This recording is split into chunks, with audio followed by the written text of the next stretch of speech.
what is this chapter about? Over to me? Okay.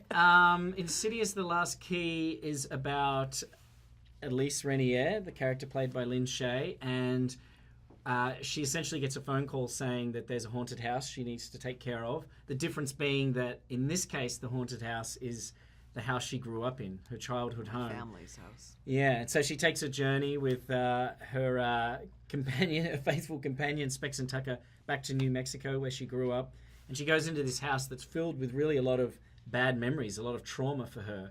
And so she has this dual task of trying to get rid of this ghost in this house whilst also dealing with the, emotional demons of her past. She's dealing with literal demons and metaphorical demons. How is that? That's very good. He ought to be a writer. Excuse me. What is it about this franchise that keeps audiences coming back that warrants a fourth one? I think part of it is that it skillfully brings you into elements that everyone has of a family, both good, bad, or ugly, that you are asked to investigate the families in the movie, which I think makes you somehow investigate your own family, which is part of the entertainment factor, I think, in going to films in general. And I think people love being scared in public in a supportive, safe place.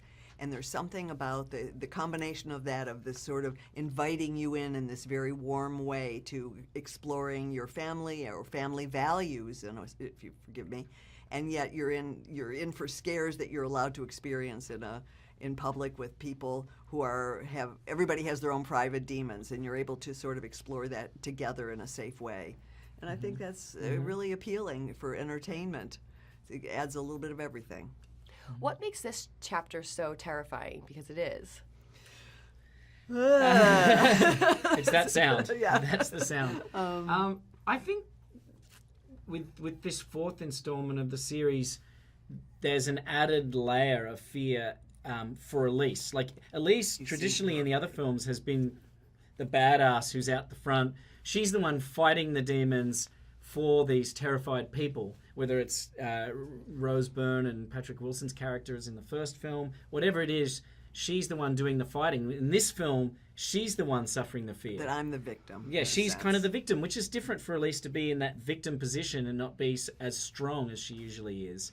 And I think Lin delivers such a great performance in the film that you really buy into her terror. And I think if you're in sync with her character, you'll be afraid too. And I hope so. the demon in this one is quite terrifying. Describe Keyface. Oh man. Yeah. Well, he did. I had never seen him. They didn't want to when he was in full costume and wardrobe, and I have never really screamed out loud that I can think of, except when Leigh, of course. It was the most. I literally did one of those screams like you hear in the movie.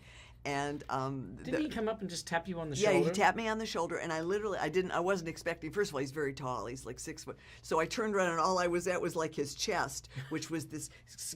I mean, you'll see if you haven't seen it. From my description, you'll experience it in the film. But he was really frightening, and he stayed in that all day long.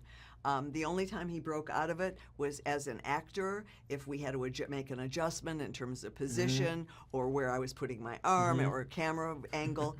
But everything else was, there I go. Here we are. Yeah, right there. Look at the hair standing. They really are. My hair standing on end and everything. He's really scary.